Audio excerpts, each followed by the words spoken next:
Hello everyone, welcome back to my channel. से का मतलब होता है कहना। जब आप कुछ कहते हैं तो हम से का यूज करते हैं। You say something. समथिंग को मैं शॉर्ट में STH लिख देती हूँ। एग्जाम्पल लेते हैं। Where is he going? वह कहाँ जा रहा है? ही डिडंट से, उसने नहीं कहा। He didn't say. एक और एग्जाम्पल लेते हैं हम। उसने क्या कहा? What did she say? उसने क्या कहा? What did she say? तो आपको समझ में आ गया। जनरली कुछ कहने को से बोलते हैं। टेल। टेल का मतलब होता है बताना। बताने के लिए आपको किसी एक इंसान की जरूरत तो जरूर पड़ेगी।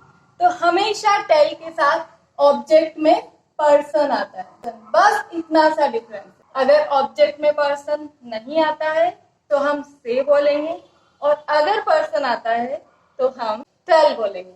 अब मैंने क्या किया है कि इन्हीं एग्जाम्पल्स को टेल में कन्वर्ट कर दिया।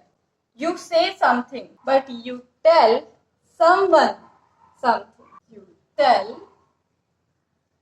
Someone something. आप कुछ कहते हैं और आप किसी को कुछ बताते हैं। सेकेंड एग्जाम्पल है he didn't say, उसने नहीं कहा।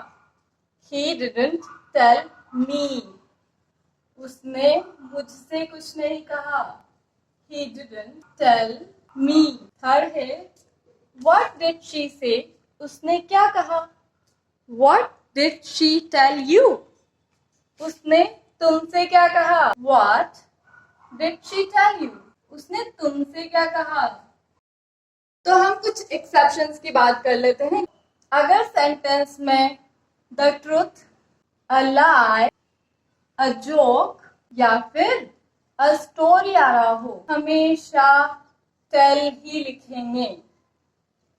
इट डजंट मैटर कि उसमें ऑब्जेक्ट में पर्सन है या नहीं। एग्जाम्पल्स, टेल अ स्टोरी, एक स्टोरी सुनाओ।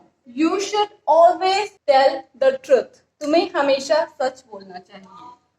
You should always tell the truth. Truth. Never tell a lie, कभी भी झूठ नहीं बोलना चाहिए। Never tell a lie. He is good at telling jokes, वह जोक्स बहुत अच्छे बोलता है। He is good at telling jokes. And thank you for watching.